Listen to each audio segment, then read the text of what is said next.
which was got it. So let me get that off the screen.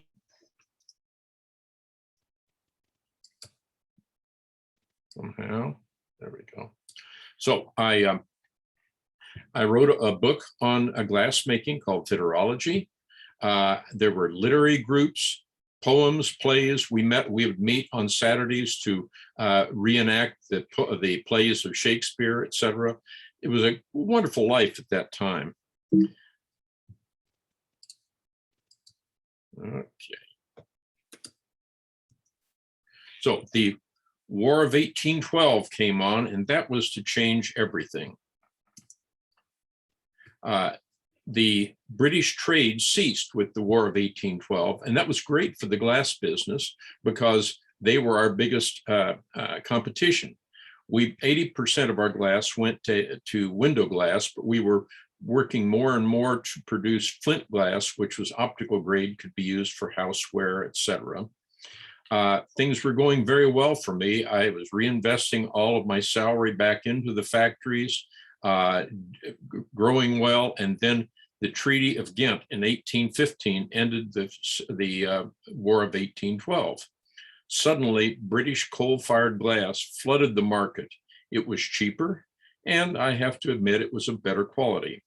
All my salary that had been invested in the factory went away, and I was bankrupt.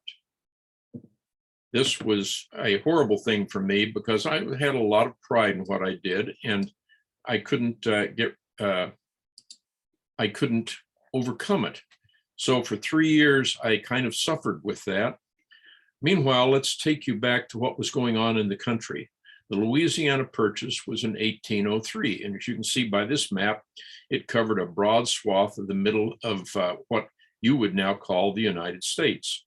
Lewis and Clark expedition left from the village, if you would, of St. Louis and explored the West. In 1812, the government separated off the Missouri Territory.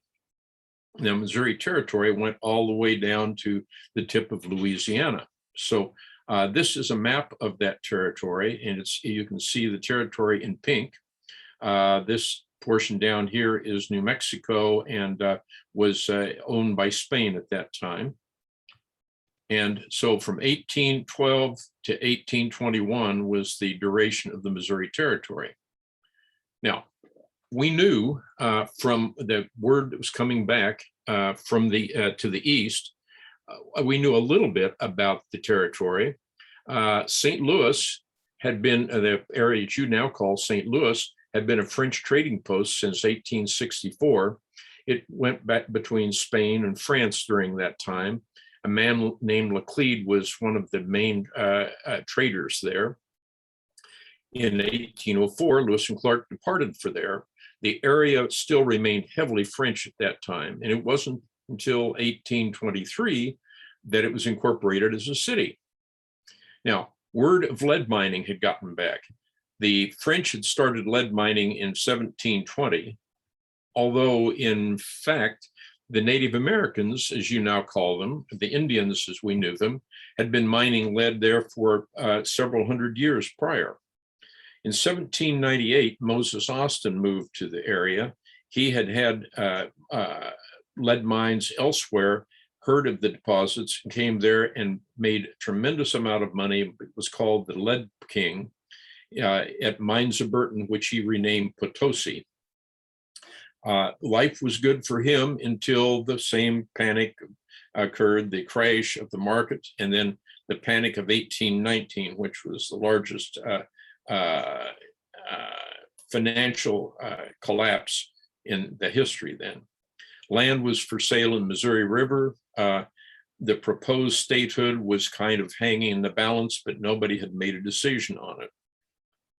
Meanwhile, I saw this as an opportunity. I had no opportunities. I was broke. I was disgraced by that. My father was disgraced that he was embarrassed financially, but I was completely bankrupt. The person who handled my bankruptcy was Rufus Pettibone, an attorney there. And Rufus and his son Levi were going to go to the Missouri Territory. Levi had been there a couple of years before just to scout it out and felt there was good opportunity there. So Rufus bought a keel boat and we were going to go down the Ohio River. I was invited along.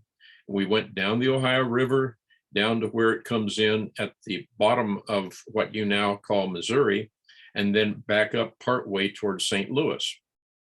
I traveled to St. Louis, then I went down to visit Moses Austin because I had an interest in lead. Not only had I studied minerals, but lead was a major part of making glass. So I was quite familiar with it. So far in the United States, there had been no major mineral discoveries.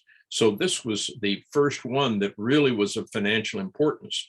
And it was on the other side of the river over in the territory, the Missouri Territory.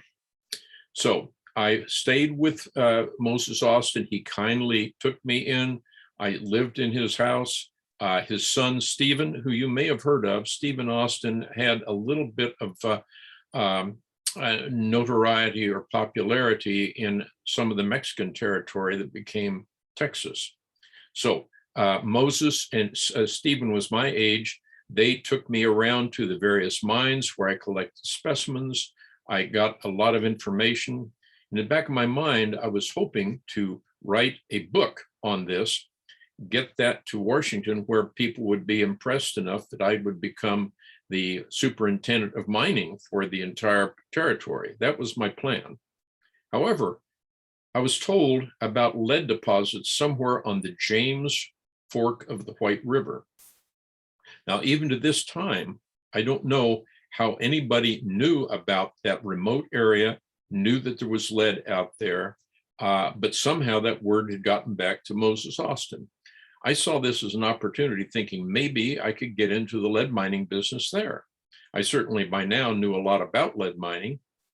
So I got several colleagues, including Levi Pettibone, to join me to go off, live off the land and find this deposit and record it. At the last minute, everybody bailed out except for Levi. We got a horse named Butcher. We loaded it up and decided to live off the land.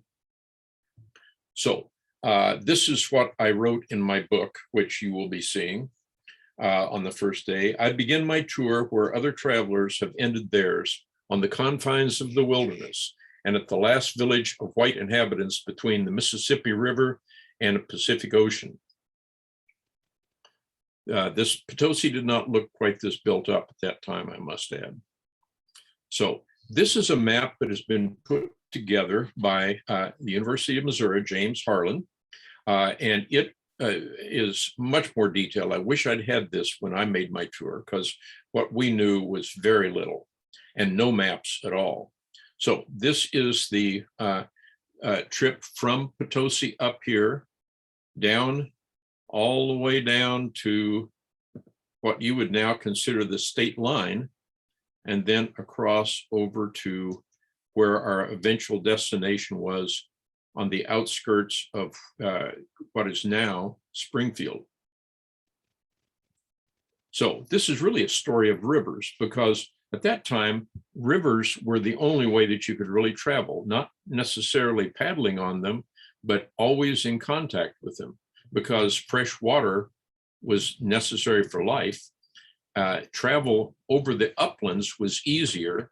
So frequently we would go up on the upland, travel along until it's time to come down for the evening, camp by the river, refill our water, and then take off again back up above. So on November 6th, we left Potosi. I left at 3:00 p.m., accompanied by Mr. Levi Pettibone, both being armed with guns and clothed and equipped in the manner of a hunter, and leading a pack horse who carried our baggage, consisting of skins to cover us at night, some provisions, an axe, a few cooking utensils, etc. On November 7th, need to gain knowledge of things of which we knew nothing, such as the art of hobbling a horse properly with safety to ourselves and without injuring him, the best method of building a campfire, how to cook a piece of venison, or boil a cup of coffee, etc. We indeed were very tenderfoot. At that time, we did not know how to hobble the horse, and we spent the next day searching for it because it had wandered off. We were warned. We went to the hunter's cabin on November 8th. The wife was there. The hunter was out. She gave us Osage warnings that the Osage Indians who were in the area, I will use the term Indians because that was what I was familiar with. The Osage were in the area, and they usually left during the winter to go back to their camps up north. But they also would frequently kidnap travelers, take their supplies.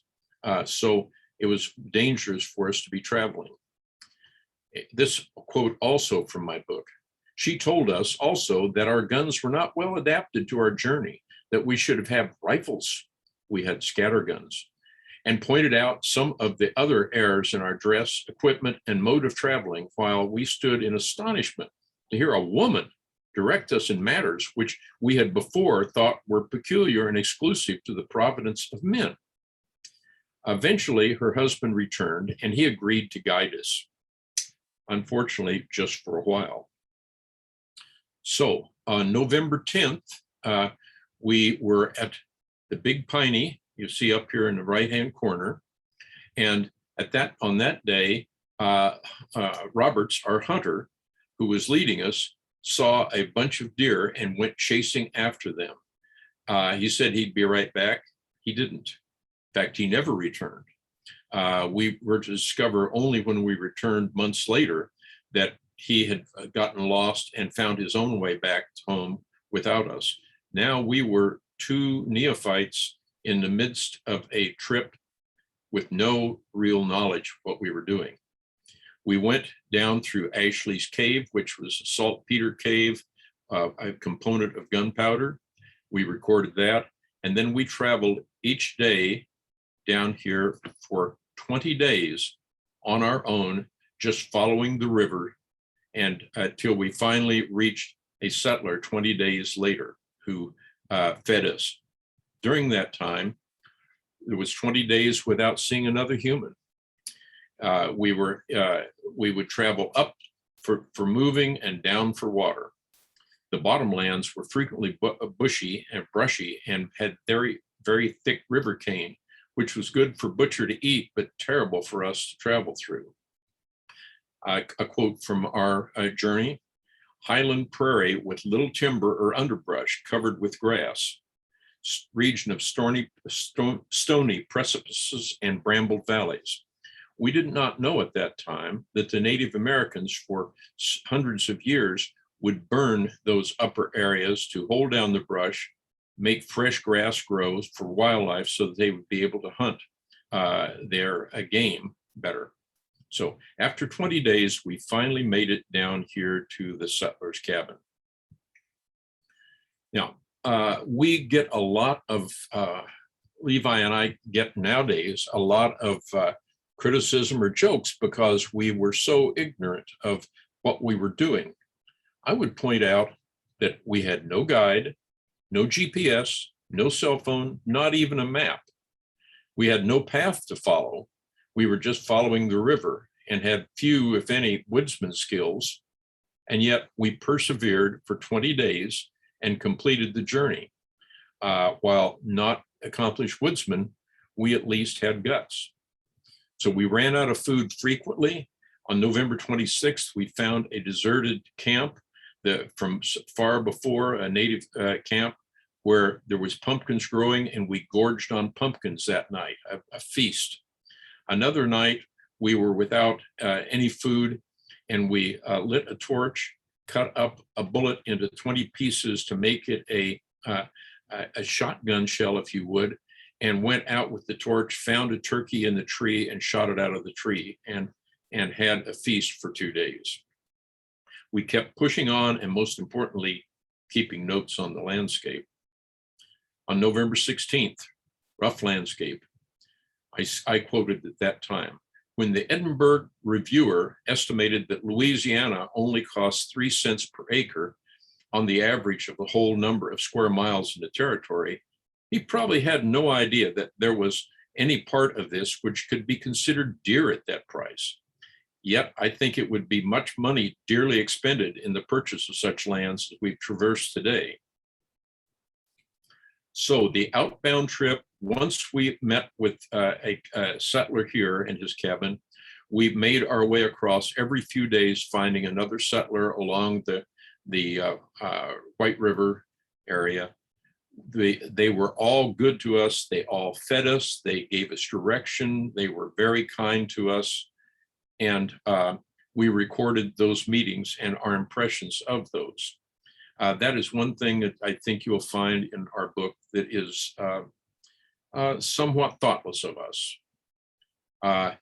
On December 13th, we arrived at Beaver Creek, about a mile up from White River, where families of Holt and Fisher lived.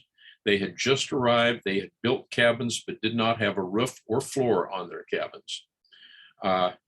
They agreed to lead us to the lead mine, the lead deposits, which they were aware of, but first had to have their family out of the winter, because it was December. So we were involved in putting out a roof on their house. Eventually, they went downstream to get supplies and corn for the winter, while we stayed and put a floor in the house. On December 25th, they had returned, and I had recorded this in the journal. At our suggestion, the hunters went out to kill some turkey, as we wished one for Christmas dinner. And after an absence of a couple of hours, they returned with 14. Game was everywhere. There was deer, there was bear, there was bison. It was a rich area for game and very, very few people living there. On December 29th, we embarked for the James River. It was Holt, Fisher, and 2 horses, plus Levi and I. They knew their way. We had to travel by Swan Creek up to the region of the deposits. Reflecting on our visit there, however, I do have to think of some of the things that we wrote that perhaps are a bit harsh by our ear now. Remembering that I had come from the East, where we had literary societies on the weekends, we had schools, we had a very sophisticated, we felt, way of life. Here's what I wrote of this area. Schools are unknown and no species of learning cultivated. Children are wholly ignorant of the knowledge of books and have not learned even the rudiments of their own tongue. Thus situated, without moral restraint, brought up in an uncontrolled indulgence of every passion and without regard of religion, the state of society among the rising generation in this region is truly deplorable. In their childish disputes, boys frequently stab each other with knives, 2 instances of which occurred since our residence here. No correction was administered in either case. We weren't much kinder to the women.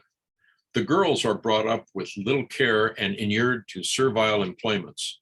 They have ruddy complexions, but in other respects are rather gross, as they live chiefly on animal food. Being deprived of all the advantages of dress possessed by our fair country women in the East, they are by no means calculated to inspire admiration, but on the contrary, disgust. Their whole wardrobe until the age of 12 consisting of one greasy buckskin frock, which is renewed whenever worn out.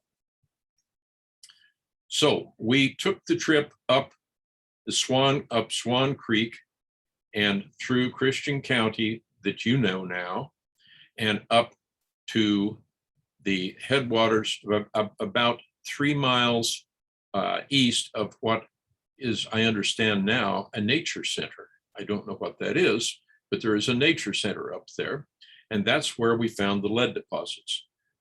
On the way, on January 1st, on leaving Finley's Fork, we followed up a small, deep valley, which in a short distance and after a few windings terminated suddenly in a cave, opening on the hillside a whole width of the valley with a stream running from its mouth.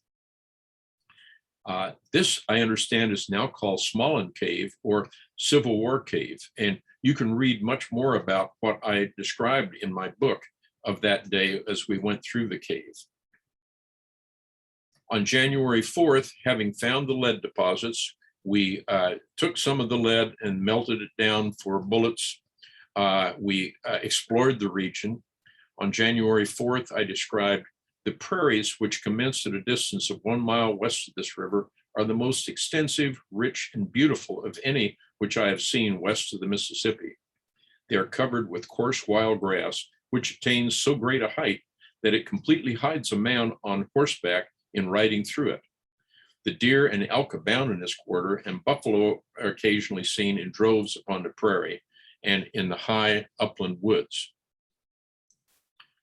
On January 6th, we had started to return, and we were coming back. Let me go back to show you that map.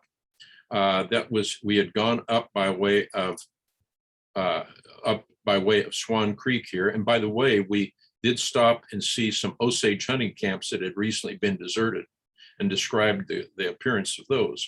We came up, and our return was to come down Swan Creek because hunters knew that you should avoid Bull Creek at all costs because you could get recorded, you could get lost.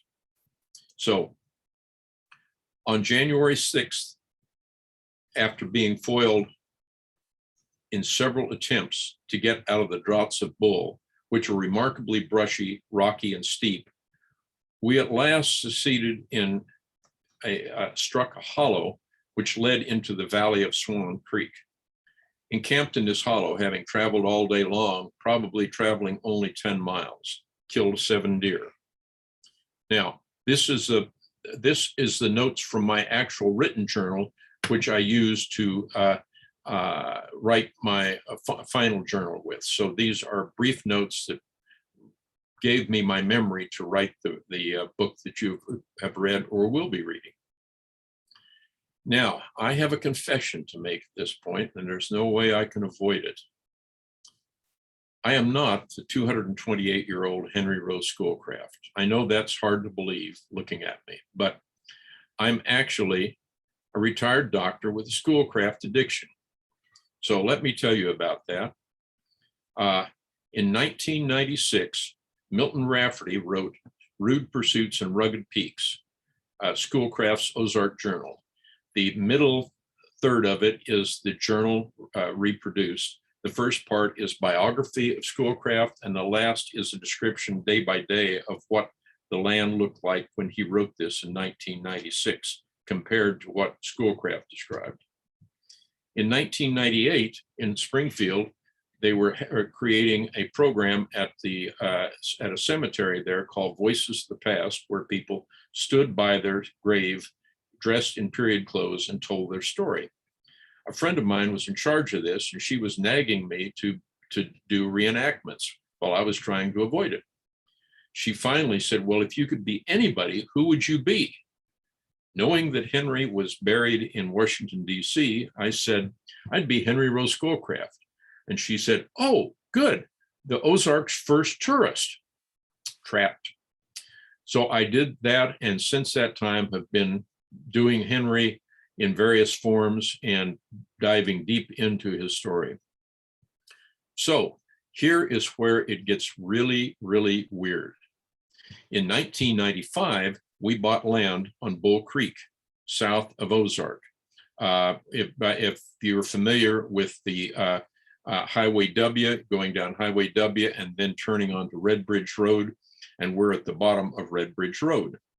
We've been there for some time, and about 5 or 6 years, maybe 10 years ago, I was rereading this portion of his getting lost on Bull Creek, and it dawned on me that that was our land. I got a hold of Curtis Copeland, who is a GIS cartographer and a friend of mine, and he put together this map having looked at the notes. Here came Henry and Levi and the party down Bull Creek, the West Fork. They got down here, realized they were on Bull Creek. It was an overcast day, nothing to see. They realized they're on Bull Creek, so they crossed over to the next portion, thinking they were going to get on Swan Creek, the center portion of Bull Creek. Then they crossed over to another portion. Darn, they're still on Bull Creek, the East Fork. So they followed that East Fork down, and you can see the topography here. It's steep sides all the way down until it gets to here, and here is a big opening, Peckout Hollow. The weird part, our house is right here. So we were all that time, we were on the land where Henry came walking through in 1819, January 6th. So to conclude, once Henry got back, they traded Butcher for a canoe, and they came down the White River all the way down, and then started traveling overland up, traveling much more rapidly because they weren't as interested. They were anxious to get back home. They had some misadventures. Levi sprained his ankle. They separated a period of time, and eventually came back 900 miles in 90 days. Now, bear in mind, this is 1819. They saw perhaps 10 families total, the vast majority of those on their way back down by canoe, where they were going through various cabins, Yoakum's cabin, Friend's cabin, McGarry's, and some of those, there was actually a tiny community of 3 or 4 cabins together. So in 1821, I published my book, A Journal of a Tour into the interior of Missouri and Arkansas, from Potosi or Mines of Burton in Missouri Territory in a southwest direction toward the Rocky Mountains, performed in the year 1818 and 1819. Perhaps if it had had a shorter title, it might have sold better. But it did get published, and there are still copies, including one at the Greene County Library. Now, I want to kind of give you some perspective of what happened after that. First of all, the role in Ozark history. Mine was the first written landscape description and description of settlers in the pre-settlement Ozarks. Remembering that Delaware Town and William Gillis moved with the Delawares in 1817 over onto the James River. John Polk Campbell came to what is now Greene County in 1829. In 1833, Kimberly Mill was built in what is around your fair city of Ozark. And a mail trace road traveled through from Springfield to Forsyth in 1839, and a post office at Bull Mills was created there. And that is where our house is. So we hope someday, when things lighten up, to meet in person and to make a tour of Bull Mills, the archaeology sites, etc. So we had a view of the settler's lifestyle, the good and the bad. It was seen through Henry's Eastern sophisticated eyes. Please go gentle on him reading that. You have to realize where he came from and his personality, which was quite interesting. That was not the end of Henry. In fact, if you read the Wikipedia article on Henry Rowe Schoolcraft, which is quite lengthy, you will discover there's only 2 sentences that refer to this Missouri Territory exploration. He subsequently joined a trip to find the origin of the Mississippi River. They found what they thought it was. A few years later, he created another trip which found the true origin of the Mississippi River, not the false one that they found. He went on to be an Indian agent in Michigan. He authored 30 books and a 6-volume encyclopedia on virtually all of those on Native Americans. Up there, he is known as for Schoolcraft College. Townships and counties are named after him, a state park, even a Liberty ship.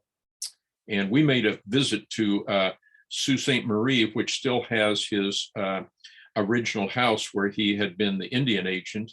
And it's a museum. And talking with the director of that museum, she was not even aware that he'd been to Missouri. So you can see what a small portion of this of his story was from Missouri. He married, while up there, he married Jane Schoolcraft, his first wife. She was the daughter of an Irish trader and a Indian chief's daughter, and she became the first Native American author.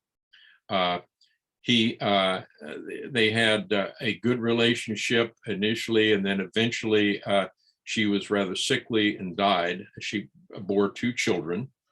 There was political intrigue while he was up there, and if any of you ever choose to dive down this hole, there is a lot in both a book that I'm going to show you and a lot more on the internet of the various political intrigues he was involved in, possibly having something to do eventually with the murder of his brother James, during which he was informed of it when the word came back to him that Henry Rowe Schoolcraft had been murdered.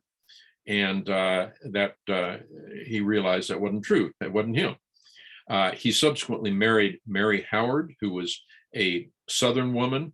She wrote Black Gauntlet, which glorified slavery. It's a rather horrifying read. He had a stroke, spent the last portion of his life quite debilitated. And for Levi Pettibone, his brother Rufus became a county judge and a quite prominent figure in the area of St. Louis. Rufus became the county clerk at Pike County Treasurer and lived to 101. This is a book on Henry. It's the one biography, if you would, on Henry. It's very well done, but it was written in 1987, and there's a lot more research involving the murder, the other things that went on, the intrigues of Indian agents of the time. And then the book Rude Pursuits and Rugged Peaks by Milton Rafferty, which is very, very well done. I'd highly recommend it to you. And you will be receiving a PDF of the travels of Henry's book, so that you can read it, plunge into it, and I'd be more than happy to answer any questions you have then or later. Getting back to me, we have other resources. If you want to plunge in as deeply as I can promise you a very deep rabbit hole.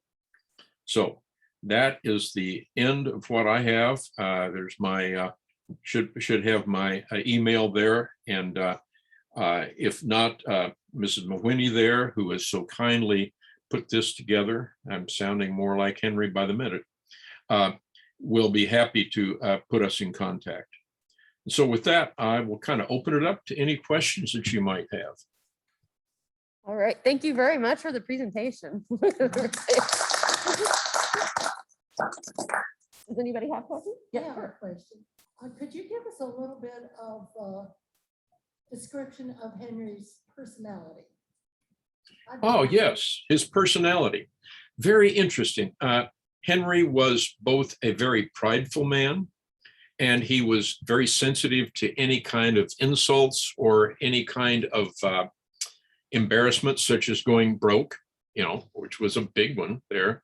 There is some evidence when he left there, one reason to get out of town was that debtor's prison was always a possibility. He considered himself, I will give you my version of it, he considered himself to be a superior person. He therefore looked down on the people that you heard in that description. As a Indian agent, he had one particular religion that he supported, and the native school there at that time was another religion, so he put a lot of impediments in their way. He didn't treat the help well. John Tanner, who is a fascinating story on his own, kidnapped by the Indians until he was a teenager, subsequently living kind of between the societies. Henry used him at the school for an interpreter. His pay, his meals, lunch, no pay, nothing else, although he was a full-time interpreter. So John Tanner, he may have been the person that murdered James Schoolcraft. There's a lot of intrigue there. When he moved back, when that period was done, he moved back east, was writing a number of books. Through Jane, he had learned a lot about the native cultures and therefore wrote his 6-volume encyclopedia. Jane did not live to see that published. On the personal front, when he remarried, he married Mary Howard, who was a very bigoted woman. She resented the fact that he had 2 children that were half-breed, in her words. And consequently, when he was in his illness and fading, she would not let the family come visit him because she didn't want half-breeds in her house. Henry eventually had a stroke. The description of him lying in bed with a rubber sheet over him as she fed him. She did take care of him, and I have to add that there. He was always very interested in fame, and so he was always kissing up to the powers that be in Washington, and apparently worked, because he is buried in the Congressional Cemetery in Washington, D.C. More than you asked, perhaps. Any other questions or extension of that? Is his 6-volume encyclopedia still available? That's a good question. I don't know. I doubt that the paper version is, but I have not looked for the online version. But let me take notes on that, and I can follow up on that. I probably encyclopedia. That's a very good question. I'm embarrassed that I haven't tried to chase that down. I might add that in his, once he returned to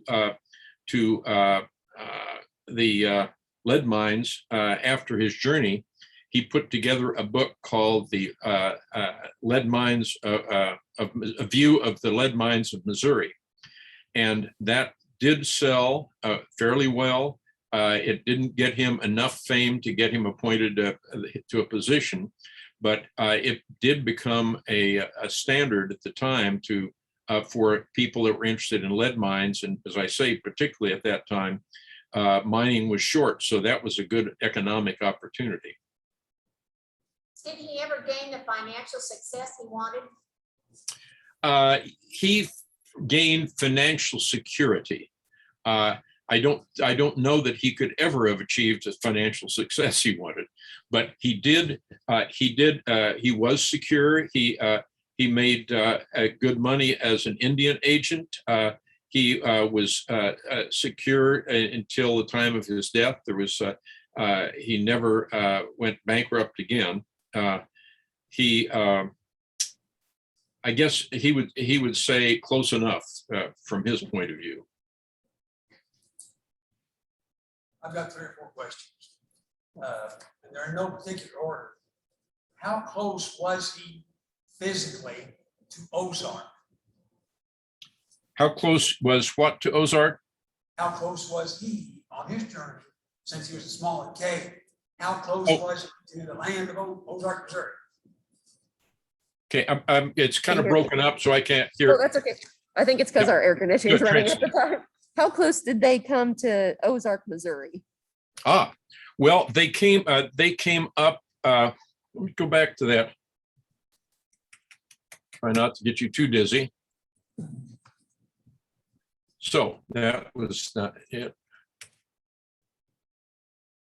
Okay, so here you can see this is the trip up Swan Creek. They came across on Finley, crossed to Finley, and then traveled up to Springfield. On the way back, they came back a little further west, came very close to Ozark, got into the headwaters of Bull Creek. And if you recall, the headwaters of Bull Creek, actually, if you go down Highway W a few miles, there's Galena Road there where it's the airport. And if you go 1 mile east of that, you drop into the headwaters of Bull Creek, which is the O'Reilly place where the Brown Spring was. Quite historic in its own way from Civil War troops. And so they got that close to the city of Ozark, which would be probably, I would say they came within a mile of or less of Highway W and 14 Junction. In reference to Finley Creek and Bull Creek and the James River, in your studies, have you found any information as to where those names came from? No, I haven't. And I'm embarrassed to tell you how many hours I have cruised the internet, talked to people. There's one very kind gentleman that came to a talk some years ago that listened to it and then sent me the photocopies of his journal, because he had gone to the Library of Congress and actually personally photocopied each page. And he shared those with me. He didn't know. I've never found anybody. To me, that's one of the most interesting questions. Here is, at the time, Holt and Fisher down on the Beaver Creek, at the mouth of Beaver Creek, were said by Henry, possible grain of salt there, but said to be the furthest people west of Mississippi in this territory. And yet somebody a year or two earlier had been able to tell Moses Austin not only that there was a lead deposit up here, but he named the James River. And when Henry comes up here with them, he knows of the name of Finley Creek. How does that happen? I can't tell you. That is a puzzle that I wish I had an answer. And Bull Creek was known too. Yeah, Bull Creek. Yeah, he knew the name Bull Creek. And the hunters knew that was to be avoided because it was deep and steep. And if you go down Bull Creek now, you'll notice that, particularly as you saw on that one map, it is very steep sided down to where Peckout Hollow comes up. And you come on our land, and if we have managed to get together sometime down there for a tour of Bull Mills, we'll go over there and you can see how coming down the creek, you would be looking and you look to the left and you say, oh my gosh, there is a big opening and a large valley going up. So it must have been an exciting moment for them to find that. That takes you over the top and drops you down to Blue Creek, which drains into Swan Creek. One more question from me. Since you are so involved with Kimberly Mill and Bull Mill and all that, you know, the old books said that a Kimberling had a mill at Bull's Mill. And that's been repeated over and over in literature. Do you find any evidence that any Kimberling was actually ever at Bull's Mill? The only evidence I have, and I'm sure it's the same thing that you've seen, was in 1840, Kimberling, the statement that Kimberling turned over the ownership of the mill to Richard Jones. And Richard Jones is buried there in the cemetery. We know a lot more about his history, but I have just that one sentence that ties that together. We don't have any other information of when he started it. We don't really know when the Mail Trace Road, we have a mile of Mail Trace Road going through our valley. We don't know really when it became a road. It probably, by our definition of a road, that was about 80 years before any government maintenance of roads occurred. So it indeed was, I prefer the name Mail Trace because that's really what it was. We know it was authorized in 1833 by the Greene County Court when the Greene County first was formed. And we know that it was, we have the all of the records of their mapping the area. We have a map from that time, but we don't know exactly when the mill was built. It's only recently, just within the last couple of months, that the archaeologists at MSU have found the footing of the mill. It was covered up, and we now have pictures of just a foundation and nothing more. In fact, the Jack Ray is down there as we speak, digging out some more of that foundation. So that's the only things that we really know. Long answer to a short question. Thank you. Any other questions? Can you see evidence of the mail trace on your property now? Yes, we have a full mile of it. It starts up north of our place where John Waters' land is. It comes down by our cabin. It turns across the way that we get to our A-frame down there is the original crossing. And then it turns slightly and goes up Peckout Hollow, just like Henry did, goes up Peckout Hollow all the way to the top where it went through Low Gap on Highway H and then dropped down to Blue Creek. So but actually you can walk it, you can ride an ATV or your car. You may have a little trouble crossing the creek there if you got a low slung car, but aside from that, you can drive that mail trace road today. Anybody else? All right. Thank you very much for doing this. I'm sorry about the technical difficulties early on, but I'm glad we got it worked out. Oh, you did great. No problem there. I enjoyed it as much as you did. And please don't hesitate to get a hold of me with further questions. If you want to hear about the various characters and the stories I've told, I can send you links to those. So with that, I'll let you go. All right. Thank you very much. Yeah.